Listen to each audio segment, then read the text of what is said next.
Right అని అంటే రాష్ట్ర అభివృద్ధికి బీఆర్ఎస్ పార్టీ అడ్డం పడుతుంది. నేను మోడీతో కొట్లాడుతుంటే బీఆర్ఎస్ బీజేపీ ఒకటయి నన్ను మైనస్ చేసే ప్రయత్నం చేస్తా ఉన్నదని చెప్తా ఉన్నాడు. ఏం చెప్తారన్న?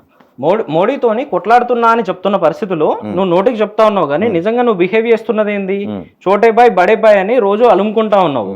దానికి చిన్న ఎగ్జాంపుల్ చెప్తా. ఇదే ఎస్ఎల్బీసీ ఇంత పెద్ద ఇష్యూ జరిగింది కదా, హరీష్ రావు గారి నాయకత్వంలో అక్కడ ఉన్న పనులకు దేనికి ఇబ్బంది కలగకూడదని 7-8 రోజుల తర్వాత గతంలో ఇరిగేషన్ శాఖ మంత్రిగా పనిచేసిన ఇదే హరీష్ రావు గారు పోతే అడ్డుకున్నారు మీరు. దానికి తర్వాత ఒకటే రోజు తర్వాత బీజేపీ నాయకులంతా పోతే ఎందుకు అడ్డుకోలేదు? ఎదురుగా వచ్చి స్వాగతాలు పలికిండ్రు కదా, మీరు తోలుకుపోయి మొత్తం చూపించిండ్రు కదా. ప్రయత్నం చేస్తుందని చెప్పి బీజేపీ ఏం చేస్తుంది? చారిటీ చేస్తుందా? నువ్వు బీజేపీ ఒక్కటి కాబట్టి వాళ్ళని అలో చేసినావు. బీఆర్ఎస్ ని ఇంకా నువ్వు ప్రతిపక్షంగా చూస్తున్నావు. రేపు పొద్దున ప్రజలందరూ బీఆర్ఎస్ తరపున ఉన్నారు అని నువ్వు ఆలోచన చేస్తున్నావు. ఆ విషయం నీకు అర్థమైంది కాబట్టి బీఆర్ఎస్ ను కార్నర్ చేసే ప్రయత్నం చేస్తా ఉన్నావు. ఈ రోజు చోటేబాయ్ బడేబాయ్ ఒక్కటి అన్నది చాలా స్పష్టంగా కనబడతా ఉంది కదా. అంత పెద్ద ఎస్ఎల్బీసీ ప్రమాదం జరిగితే దాన్ని పక్కన పెట్టి కనీసం అక్కడ విజిట్ కూడా చేయకుండా నువ్వు పోయి నరేంద్ర మోడీని కలిసినావు కదా. రేపు పొద్దున ఎన్డీఎస్ఏ లాంటివి ఏమన్నా వచ్చి విచారణ చేస్తాయేమో, చేస్తే నాలంటోనికి ఇబ్బంది అవుతుంది, నాకు కూర్చిపోతుందేమో అని మోడీ దగ్గరికి పోయి కాళ్ళబేరానికి పోయినావు కదా నువ్వు. కేసీఆర్ గారు ఏం చేసిండ్రు? మీరు ఇమ్మీడియట్గా పోవద్దు, పార్టీ తరఫున కూడా పోతే అక్కడ జరుగుతున్న సహాయ చర్యలకు ఇబ్బంది అవుతుంది, 4-5 రోజులు టైం ఇద్దాము, ముఖ్యమంత్రి గారు ఏం చేస్తారు, వాళ్ళ పార్టీ ఏం చేస్తుంది, ప్రభుత్వం తరఫున ఏ రకమైన సహాయ చర్యలు చేస్తూ ఉన్నారు, దానికి ఇబ్బంది కలిగించొద్దు అని 7-8 రోజుల తర్వాత పోయినరు. అది కూడా ఎప్పుడు పోయినరు? ఇదే జూపల్లి గారు, ఇదే ఉత్తమ్ కుమార్ రెడ్డి గారు చాలా స్పష్టంగా ఏం చెప్పిండ్రు? దాదాపుగా సహాయ చర్యలు ఒక స్టేజ్కి వచ్చేసినాయి, రేపటి వరకు అక్కడ ఉన్న మృతదేహాలు కానీ అక్కడ జరుగుతున్న పరిస్థితులను కానీ అవన్నీ వెలికి తీసే ఆలోచన ఉంటుంది, ఒక్క రోజులో బయటకు వస్తాయి ఇవన్నీ అని చెప్తా ఉన్నారు. చెప్పిన టైంలో అప్పుడు పోయినరు దాదాపుగా పని అంతా అయిపోయిన తర్వాత. బట్ పోయిన తర్వాత కూడా 4 రోజులు గడుస్తుంది. ఈ రోజు వరకు దాని మీద నీవు ప్రాపర్ రిపోర్ట్ ఇచ్చిన పరిస్థితి లేదు. దేని మీద రివ్యూ చేస్తా ఉన్నావు? తెప్పిస్తా అంటుండే కదన్న. ఏం చేసుకుంటావు? రోబోలు తెచ్చి నీ ప్లేస్ లో రావాలి రోబోలు, అక్కడికి కాదు రోబోలు రావాల్సింది. నువ్వు రోబో కన్నా దరిద్రంగా పరిపాలన చేస్తా ఉన్నావు. రోబోలు వచ్చి ఏం చేస్తాయి? అక్కడికి దాదాపుగా 12 వింగ్స్ వచ్చి ఆల్రెడీ అన్ని సహాయ చర్యలు చేస్తానే ఉన్నాయని చెప్పి ఈ మొత్తం నెగిటివ్ అంతా కూడా వాళ్ళ మీద రుద్దే ప్రయత్నం చేస్తున్నావు. నువ్వు కదా బాధ్యత తీసుకోవాలి. ఇంత పెద్ద ప్రమాదం జరిగినప్పుడు నువ్వు సర్వే రిపోర్ట్లు ఎందుకు బయట పెట్టలేదు? అసలు దీనికి సంబంధించిన ప్రికాషనరీ స్టెప్స్ ముందే ఎందుకు తీసుకోలేదు? నువ్వు తీసుకున్నట్టుగా అందరు నిపుణులతో చర్చలు జరిపిన తర్వాతనే ఆ ప్రాజెక్ట్ మొదలు పెట్టి. ఏమని జరిపిండు? న్యూక్లియర్ చైన్ రియాక్షన్ అన్న. నీళ్ళల్లో వాటర్ కలిసినాయా? గవ్వ మీరు జరిపిన చర్యలు. నీళ్ళలో వాటర్ కలిపితే ఏమైతే తెప్పించిండంట కోమటిరెడ్డి వెంకటరెడ్డి. అయితే దీనికి సంబంధించి ఇంకొక విషయం చెప్తాం. మంచి ప్రశ్న అడిగాను మీరు. ఈ TBM machine, tunnel boring machine ఏదైతే ఉంటుందో, ఈ మొత్తం సొరంగం 44 కిలోమీటర్లు, 43.5 కిలోమీటర్లు ఉంటే 2 వైపులా భూమిని తొలుచుకుంటా వస్తుంది. అది ఒక వైపు నుంచి వచ్చే మిషన్, దానికి సంబంధించిన బేరింగ్ ఖరాబ్ అయింది. ఎప్పుడు ఖరాబ్ అయింది? వీళ్ళు అధికారంలోకి వచ్చిన తర్వాత 1-2 నెలలకు. దానికి సంబంధించిన బేరింగ్ తెప్పియడానికి వీళ్ళకి సంవత్సరం కాలం సరిపోలేదు. ఈ రోజు వరకు బేరింగ్ రాలే. ఆ మిషన్ అక్కడనే భూమి లోపలనే ఉంది. ఈ రోజు వరకు కూడా 400 కోట్ల విలువ చేసే మిషన్. ఇంకో మిషన్ కి సంబంధించి ఈ ప్రమాదం, దానికి సంబంధించిన కన్వేయర్ బెల్ట్ పాడైతే కూడా ఈ రోజు వరకు రిపేర్ చేసే పరిస్థితి లేదు. నువ్వు ఏం రివ్యూ చేసినావు? ఇదా నువ్వు చేసింది? ఈ రకంగా మీరు చేసేది? నీ మంత్రివర్గం ఏం చేస్తా ఉంది? పొద్దున్న లేస్తే పొద్దున్న ఏదో టూరిస్ట్ ప్లేస్ పోయినట్టుగా ఉత్తమ్ కుమార్ రెడ్డి గారు పొద్దున పోతా ఉంటారు, సాయంత్రం వస్తూ ఉంటారు, పొద్దున పోతారు, సాయంత్రం వస్తారు.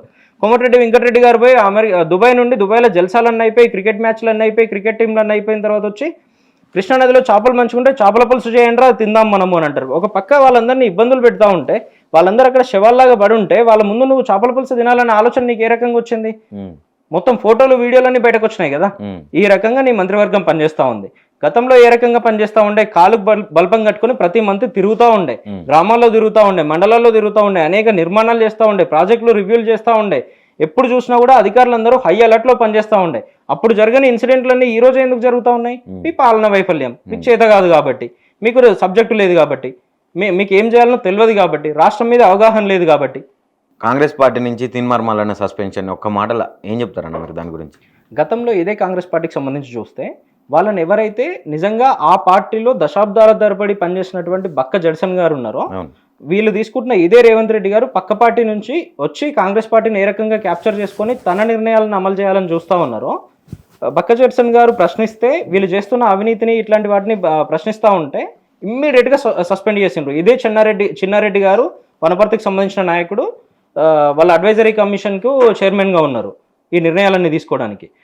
ఈరోజు తీన్మార్ మల్లన్న చాలా స్పష్టంగా మీ పార్టీ తరఫున మీ ప్రభుత్వంలో మీరు ఎలక్షన్ హామీ ఇచ్చిన తర్వాత చేసిన సర్వే రిపోర్ట్లను తగలబెట్టిండు. తగలబెడితే తనకు షోకాజ్ నోటీస్ ఇస్తారు.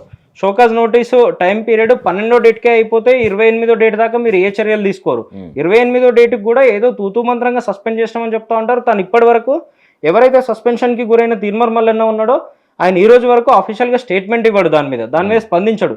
ఇదంతా ముఖ్యమంత్రి గారు రేవంత్ రెడ్డి గారు కేవలం రాజకీయ ఆటలో భాగంగా ఆడుతున్న నాటకం అన్నది చాలా స్పష్టంగా తెలుస్తా ఉంది. ఇప్పుడు ఈ సస్పెన్షన్ కూడా ఒక నాటకమే అనుకుంటా, ఖచ్చితంగా కనబడతా ఉంది కదా. నల్గొండ రెడ్లందరూ ఏ రకంగా ప్రభుత్వంలో ఉన్నారు, ప్రభుత్వంని క్యాప్చర్ చేయాలని చూస్తా ఉన్నారు, రేవంత్ రెడ్డి గారి సీటును లాక్కోవాలని చూస్తా ఉన్నారు అనేది దాన్ని మొత్తం సైడ్ ట్రాక్ చేసి వాళ్ళని ఇబ్బందులకు గురి చేయడానికి తీన్మార్ మల్లన్నను ముందు పెట్టి ఆటాడుతున్నట్టుగా చాలా స్పష్టంగా కనబడతా ఉంది. అంటే ఇప్పుడు కాంగ్రెస్ పార్టీలో కుల రాజకీయం నడుస్తుందని చెప్తారు, చాలా స్పష్టంగా కనబడతానే ఉంది కదా.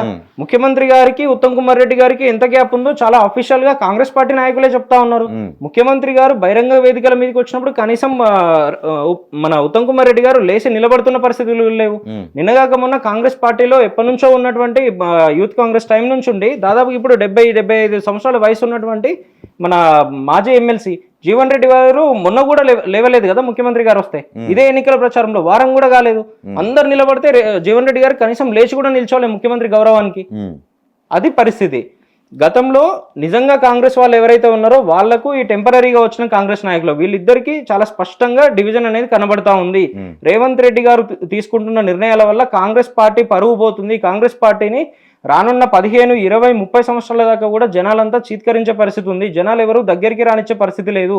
రేపు పొద్దున మనం లోకల్ బాడీ ఎలక్షన్లు పెట్టినా కూడా అందరూ మనకి వ్యతిరేకంగా ఓట్లేసే పరిస్థితి ఉందన్నది ఒరిజినల్ కాంగ్రెస్ వాళ్ళు గమనించారు. కాబట్టి రేవంత్ రెడ్డి గారి కుర్చీ ఏ రకంగా లాగేసి కాంగ్రెస్ పార్టీని కాపాడుకోవాలని వాళ్ళు ఆలోచన చేస్తా ఉన్నారు. వాళ్ళిద్దరికీ జరుగుతున్న ఆటలో ఈ రోజు ఆంబోతులు కొట్లాడుకుంటే లెగదుర్ల కాళ్ళు ఇరిగినట్టుగా రాష్ట్ర ప్రజలను ఇబ్బంది పెడతా ఉన్నారు. మీరు మీ పార్టీలో మీరు ఏమైనా చేసుకోండి, వాళ్ళుంటారా మీరుంటారా, ఎవరో ఒకరు కూర్చొని పరిపాలన మీద ఫోకస్ చేయండి. మీరు లేక అవకాశం వచ్చింది, 10-15 ఏళ్ళు కష్టపడితే అవకాశం వచ్చింది, ఆ అవకాశాన్ని ఉపయోగించుకోండి. రాష్ట్రాన్ని ముందుకు తీసుకుపోయే విధంగా పరిపాలన చేయండి. కేసీఆర్ గారిని మైమర్పించే విధంగా పరిపాలన చేయండి. ప్రజలంతా మిమ్మల్ని గుర్తిస్తే రేపు పొద్దున మళ్ళీ ఎక్స్టెన్షన్ ఇస్తారు కదా మీకే. కనీసం ముఖ్యమంత్రి గారికి చాలా స్పష్టంగా అర్థమైంది కాబట్టి ఈ రోజు వరకు సంవత్సరం దాటినా కూడా కనీసం లోకల్ బాడీ ఎలక్షన్లు పెట్టలేకపోతా ఉన్నాడు. ఆ ధైర్యమే చేయలేకపోతా ఉన్నాడు ఆయన. గ్రామాల్లో మొత్తం పాలన అంతా పడుకున్న పరిస్థితి చూస్తా ఉన్నాము.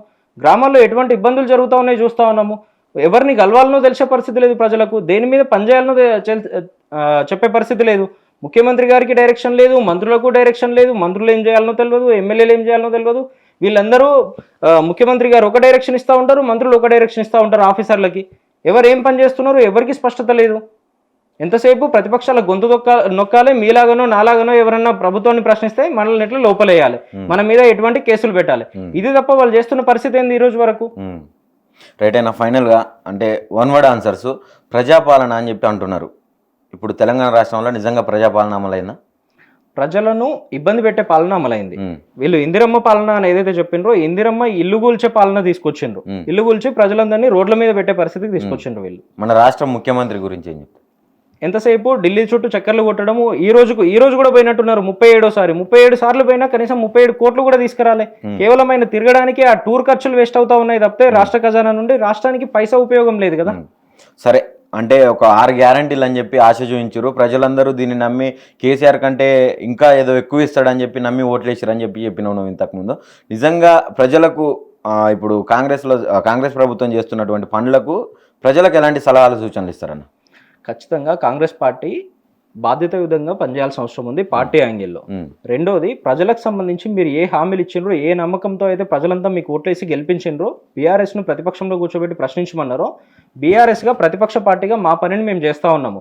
బాధ్యతాయుతమైన అధికార పార్టీగా, అధికారంలో కూర్చున్నటువంటి పార్టీగా మీ పని మీరు చేయండి. ప్రజలకు ఇచ్చిన హామీలన్నీ అమలు చేయండి. అమలు చేస్తే మేము ప్రశ్నించే అవసరమే మాకు ఉండదు కదా. మీ మీద అంత ఇబ్బంది మాకేముంటది. ఖచ్చితంగా ప్రజలందరూ మీరు ఎట్లాగో అమలు చేయరు అన్న విషయం చాలా స్పష్టంగా తెలిసింది. కాబట్టి ఉన్న 5 సంవత్సరాల్లో సంవత్సరంన్నర దాదాపుగా గడుస్తున్నా కూడా మీరు ఒక్కటి ఇనిషియేషన్ తీసుకున్న పరిస్థితి లేదు. కాబట్టి ప్రజలంతా ఈ రోజు మా తెలంగాణ భవన్కి వస్తా ఉన్నారు, మా పార్టీ కార్యాలయానికి లైన్లు కడతా ఉన్నారు. ప్రజలకు ఏ ఇబ్బంది వచ్చినా కూడా దాన్ని బట్టి చాలా స్పష్టంగా తెలుస్తున్న విషయం ఏంది, మేము నమ్మి మోసపోయినాం కాంగ్రెస్ ని. రేపు పొద్దున ఖచ్చితంగా ఏ ఎన్నిక వచ్చినా కూడా మళ్ళీ కేసీఆర్ గారి నాయకత్వాన్ని మేము బలపరుస్తాము, బీఆర్ఎస్ పార్టీని గెలిపిస్తాము అనేది చాలా స్పష్టంగా కనబడతానే ఉంది కదా.